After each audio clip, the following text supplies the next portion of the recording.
Parliament segment కు రాష్ట్రంలోనే ప్రత్యేక గుర్తింపు ఉంది. ఆ సెగ్మెంట్ పరిధిలోని అసెంబ్లీ స్థానాలకు కూడా అంతే ప్రాధాన్యత ఉంది. అలాంటి చోట జగన్ గత ఎన్నికల్లో కొత్త ముఖాలతో ప్రయోగాలు చేశారు. పార్టీని నమ్ముకున్న వారిని పక్కన పెట్టేసి ఇంపోర్టెడ్ నేతలను పోటీ చేయించి చేతులు కాల్చుకున్నారు. ఎన్నికల్లో ఓడిపోయిన తర్వాత ఆ కొత్త నేతలు పతా లేకుండా పోయారు. దాంతో అనాథలా మారిన పార్టీకి ఇప్పుడు తిరిగి మళ్లీ పాత నాయకులు ఆ పార్టీకి దిక్కవుతున్నారు. ఇంతకీ ఆ పరిస్థితి ఎక్కడో మీరే చూడండి.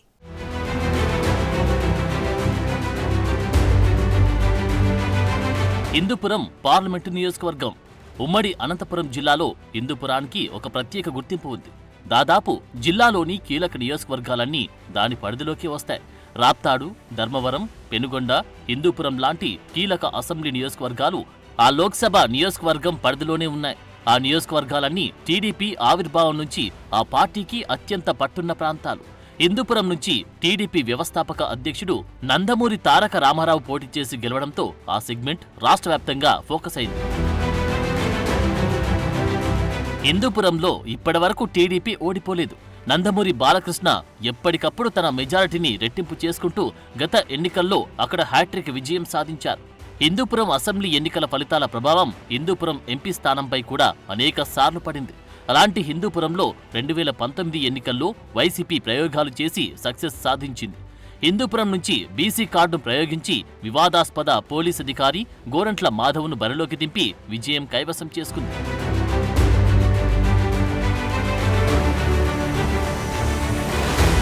2024 ఎన్నికలకి వచ్చేసరికి సీన్ మొత్తం మారిపోయింది. ఎంపీగా గెలిచిన తర్వాత గోరంట్ల మాధవ్ న్యూడ్ వీడియో వ్యవహారం సంచలనంగా మారడంతో వైసీపీ అతనికి టికెట్ నిరాకరించి వేరే అభ్యర్థి కోసం వేట ప్రారంభించింది. ఉమ్మడి అనంతపురం జిల్లాలో నాయకులే లేనట్లు ఎక్కడో బళ్ళారి నుంచి శాంత అనే మహిళను తీసుకొచ్చి హిందూపురం బరిలో దింపింది. శాంతి కర్ణాటక బీజేపీ సీనియర్ నేత మైనింగ్ కింగ్ గాలి జనార్దన్ రెడ్డి ప్రధాన అనుచరుడు శ్రీరాములు సోదరి. ఆమె గతంలో బళ్ళారి నుంచి బీజేపీ ఎంపీగా కూడా గెలిచారు. గత ఎన్నికల్లో బీసీ మంత్రం పఠించిన జగన్ వాల్మీకి సామాజిక వర్గానికి చెందిన శాంతను ఉదయం పార్టీలో చేర్చుకుని సాయంత్రానికి టికెట్ డిక్లేర్ చేసి హిందూపురం వైసీపీ నేతలకు షాక్ ఇచ్చారు.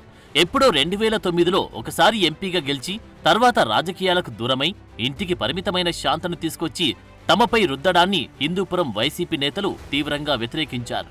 తమకే తెలియని ముఖాన్ని ప్రజలకు ఎలా పరిచయం చేస్తామని అప్పట్లో తెగ ఫీల్ అయిపోయారు. అయితే జగన్ నిర్ణయాన్ని ప్రశ్నించే ధైర్యం లేక అంతా గమ్మున ఉండిపోయారట.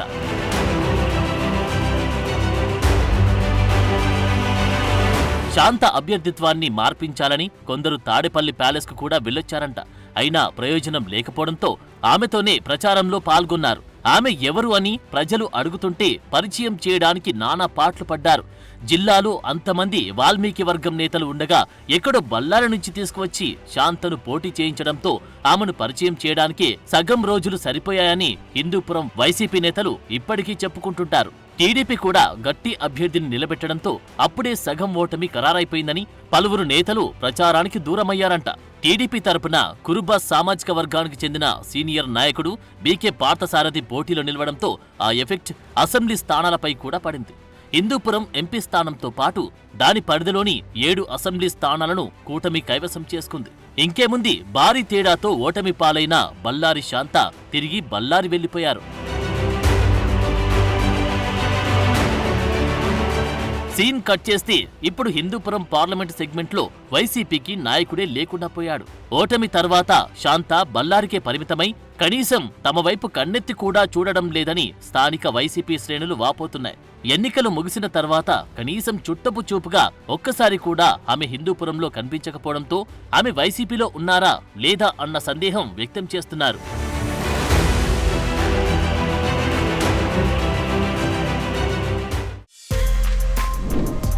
For more videos like this, subscribe Big TV channel.